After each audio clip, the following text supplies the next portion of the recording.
જય હિન્દ વિદ્યાર્થી મિત્રો, હું ચેતન સર આપ સૌ વિદ્યાર્થી મિત્રોનું આરોગ્ય પાઠશાળામાં હાર્દિક સ્વાગત કરું છું. મિત્રો, આજે આપણે આવનારી ગુજરાત ગૌણ સેવા પસંદગી મંડળ તથા ગુજરાત પંચાયત સેવા પસંદગી મંડળ આ બંને પરીક્ષાની અંદર સમાવેશ થતો એવો ટોપિક એટલે કે હેલ્થ પ્રમોશન, હોલિસ્ટિક એપ્રોચ અને યોગા, જેના ખૂબ જ ઓછા એમ કે 30 થી 35 જેટલા આપણે એમસીક્યુ લઈને આવ્યા છીએ. બરાબર, તો ચાલો આપણે એક પછી એક એમસીક્યુ ની શરૂઆત કરીએ.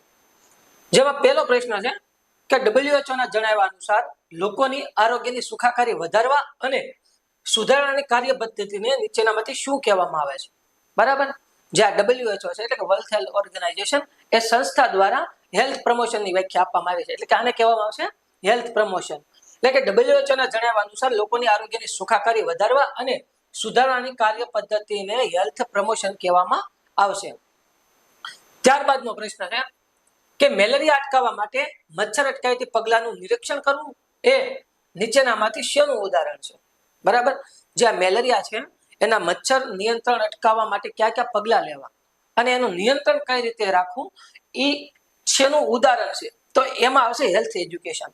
આપણે લોકોને આરોગ્યલક્ષી શિક્ષણ આપશું કે ભાઈ કેવા પાણીની અંદર મચ્છરની ઉત્પત્તિ થાય છે અથવા મચ્છરની ઉત્પત્તિ ન થાય તેના વિશે આપણે એને કેવા કેવા પગલાં લેવા. એટલે કે બધા જે પાત્રો હોય પાણી ભરેલા, બરાબર, પાણી ભરેલા પાત્રોને આપણે ઢાંકેલા રાખવા, અઠવાડિયે પાણીનો બદલાવ કરવો. તો આવી આરોગ્યલક્ષી આપણે શિક્ષણ આપશું, જેથી શું થશે કે મેલેરિયા કે કોઈ પણ મચ્છર જે થાય છે, બરાબર, તેના ઉપર આપણે નિયંત્રણ લાવી શકશું. ત્યારબાદનો પ્રશ્ન છે કે સલામત પાણી પુરવઠો, સેનેટરી લેટ્રિન અને ઉંદર જેવા જંતુઓનો કંટ્રોલ કરવો એ કયા પ્રકારના સુધારાનો એક ભાગ છે?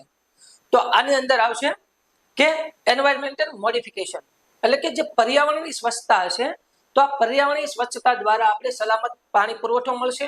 આ ઉપરાંત સેનેટરી લેટ્રિન અને ઉંદર જેવા જંતુઓ ઉપર આપણે કંટ્રોલ રાખી શકશું. બરાબર. ત્યારબાદનો પ્રશ્ન છે કે ડાલડા ઘીમાં વિટામિન એનો અને મીઠામાં આયોડિન ઉમેરીને ખોરાકમાં ઉપયોગ કરવો એ કયા ઉપાય અંતર્ગત આવશે? જે આ હેલ્થ પ્રમોશનના આ બધા ઉપાય છે. આ હેલ્થ પ્રમોશનના ઉપાયની અંદર જે ડાલડા ઘીમાં વિટામિન એ ઉમેરવું અને મીઠામાં આયોડિન ઉમેરવું, બરાબર, જેના દ્વારા આપણે ગોઈટર જેવા રોગોનો અટકાવ કરી શકશું. તો આ હેલ્થ પ્રમોશનના કયા ઉપાયની અંતર્ગત આવશે?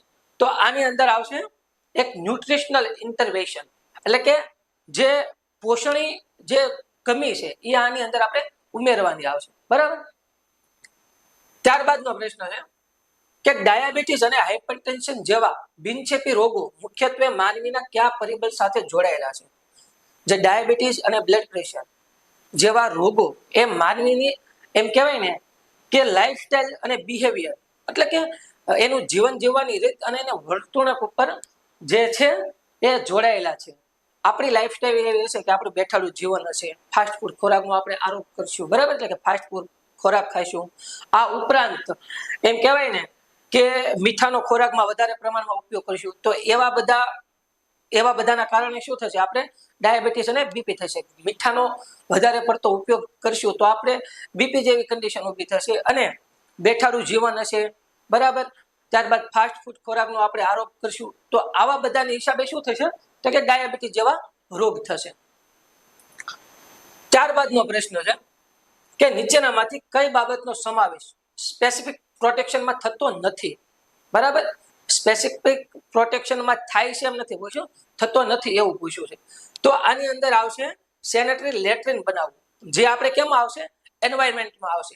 આ ઉપરાંત આની અંદર આપણે આવશે ક્રીમો પ્રોફાઇલેક્સિસ, એટલે કે આગોતરા બચાવની જે કામગીરી છે તે, બરાબર. આ ઉપરાંત અકસ્માતથી બચવા માટે આપણે હેલ્મેટ પહેરશું, રસીકરણ કરશું, જેના દ્વારા શું થશે કે ભાઈ જે રોગ થવાનો છે, જે અકસ્માત થવાનો છે એની ઉપર આપણે નિવારણ કરશું. તો સેનેટરી લેટ્રિન આવશે તે કેમાં આવશે? તો કે એન્વાયરમેન્ટલ પ્રોટેક્શન ની અંદર આવશે. ત્યારબાદનો પ્રશ્ન છે કે નીચેનામાંથી હેલ્થ પ્રમોશનને કેટલા ભાગમાં વહેંચવામાં આવ્યું છે? જે આપણે આગળ જોયું ને કે એન્વાયરમેન્ટલ સેનિટેશન હતું, બરાબર, જે ન્યુટ્રિશનલ હતું, તો એવા આ જે હેલ્થ પ્રમોશન હતા એને કેટલા ભાગમાં વહેંચવામાં આવ્યું છે? તો કે એને ટોટલ 4 ભાગની અંદર વહેંચવામાં આવ્યું છે. ત્યારબાદનો પ્રશ્ન છે કે નીચેનામાંથી પુનર્વસનના કેટલા પ્રકાર છે? બરાબર કે પુનઃવચનના પણ કેટલા તો કે 4 પ્રકાર આવશે. ત્યારબાદનો પ્રશ્ન છે કે નીચેનામાંથી પુનઃવચનના પ્રકારોમાં કોનો સમાવેશ થતો નથી. જે આ પુનઃવચનના જે 4 પ્રકારો હતા એ 4 પ્રકારોની અંદર કોનો સમાવેશ થતો નથી. તો આની અંદર શારીરિક પુનઃવચન આવશે, ધંધાકીય આવશે અને માનસિક આવશે. આ ઉપરાંત આધ્યાત્મિક પણ આવશે. જ્યારે આર્થિક પુનઃવચન છે એ નહીં આવે. ત્યારબાદનો પ્રશ્ન છે કે નીચેનામાંથી હોલિસ્ટિક હેલ્થ એપ્રોચમાં વ્યક્તિના કયા પાસાઓની સંભાળનો સમાવેશ થાય છે. જે હોલિસ્ટિક હેલ્થ એપ્રોચ છે એમાં વ્યક્તિના કયા પાસાનો સમાવેશ થાય છે. તો આની અંદર વ્યક્તિના શારીરિક, માનસિક અને સામાજિક પાસાનો પણ સમાવેશ થશે.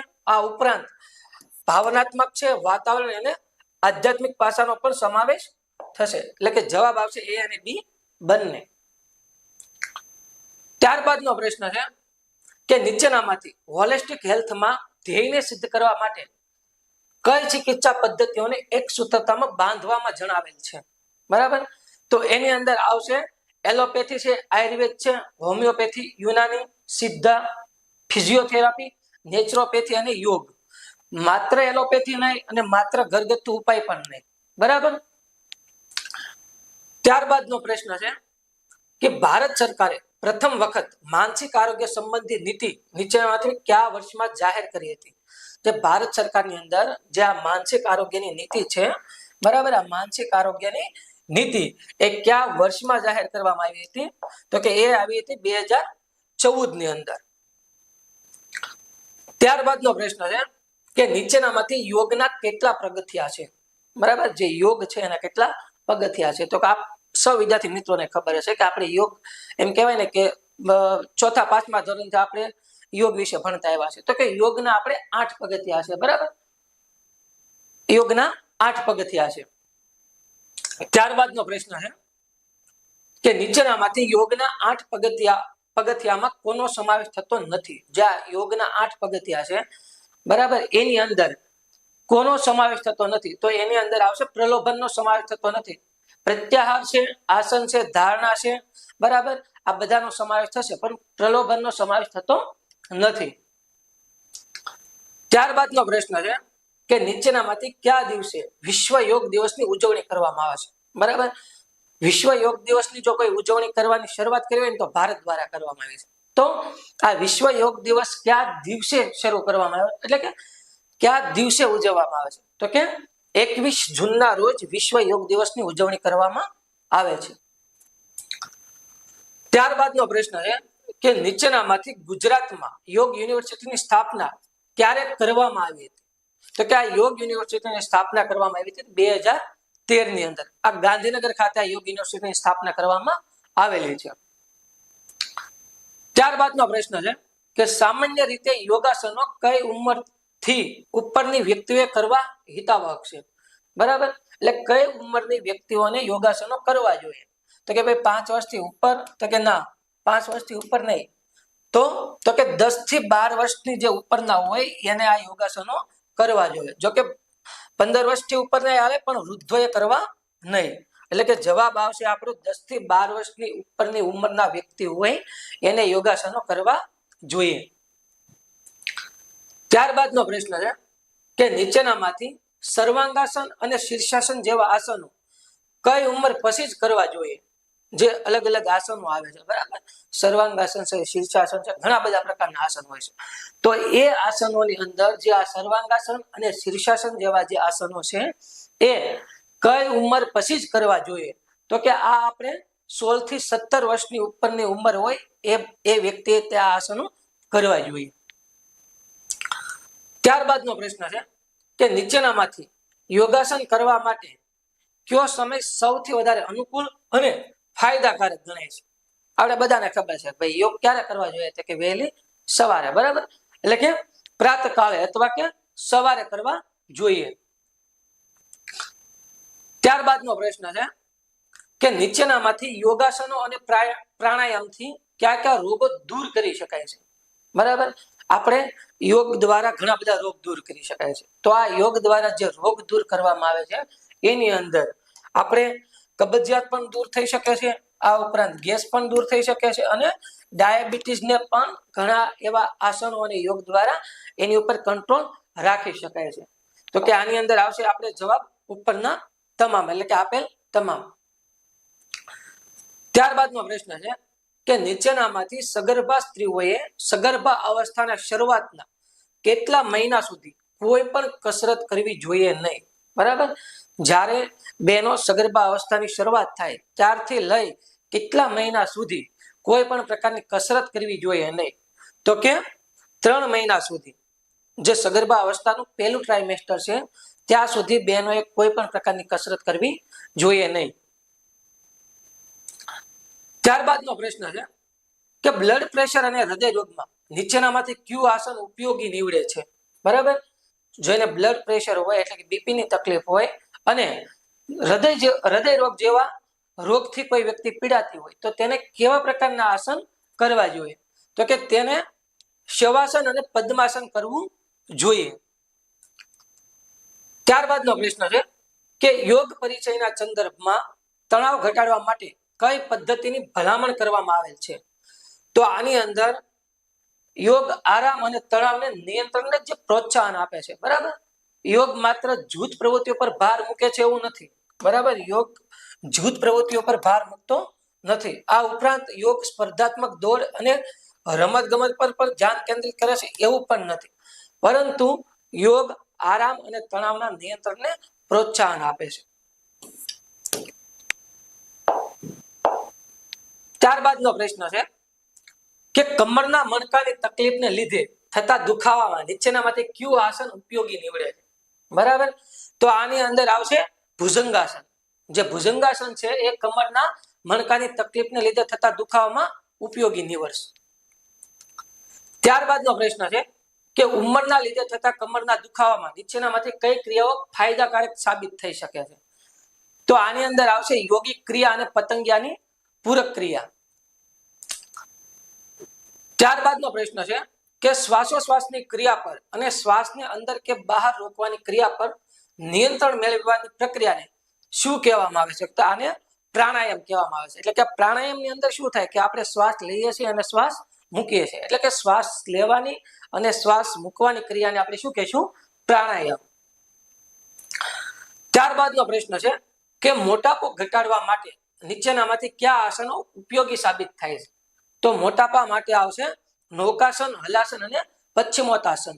ત્યારબાદનો પ્રશ્ન છે યોગાસન સામાન્ય રીતે ક્યારે અથવા જમ્યા પછી ઓછામાં ઓછા કેટલા સમય બાદ કરવા જોઈએ? બરાબર, તો કે વહેલી સવારે ખાલી પેટે અથવા જમ્યા બાદ 4 કલાક પછી આપણે યોગાસન કરવા જોઈએ. ત્યારબાદનો પ્રશ્ન છે કે નીચેનામાંથી યોગાસન કર્યા બાદ કેટલી કલાક સુધી કંઈ પણ ખાવું ન જોઈએ? તો કે યોગાસન કર્યા પછી 1 કલાક પછી, એટલે કે 1 કલાક સુધી કંઈ પણ ખાવું ન જોઈએ. ત્યારબાદનો પ્રશ્ન છે કે સગર્ભા સ્ત્રીઓએ કયા મહિના પછી ડોક્ટરની સલાહ અને દેખરેખ હેઠળ હળવા આસનો કે હળવી કસરત કરી શકે છે? તો કે ચોથા મહિના પછી, એટલે કે પ્રથમ 3 મહિના પછી, એટલે કે પહેલા ટ્રાઇમેસ્ટર દરમિયાન આપણે આગળ જે પ્રશ્ન જોયો હતો કે કોઈ પણ પ્રકારની કસરત ન કરવી જોઈએ, તો ચોથા મહિને ડોક્ટરની સલાહ લીધા બાદ આપણે કસરત, હળવી કસરત કરવી જોઈએ.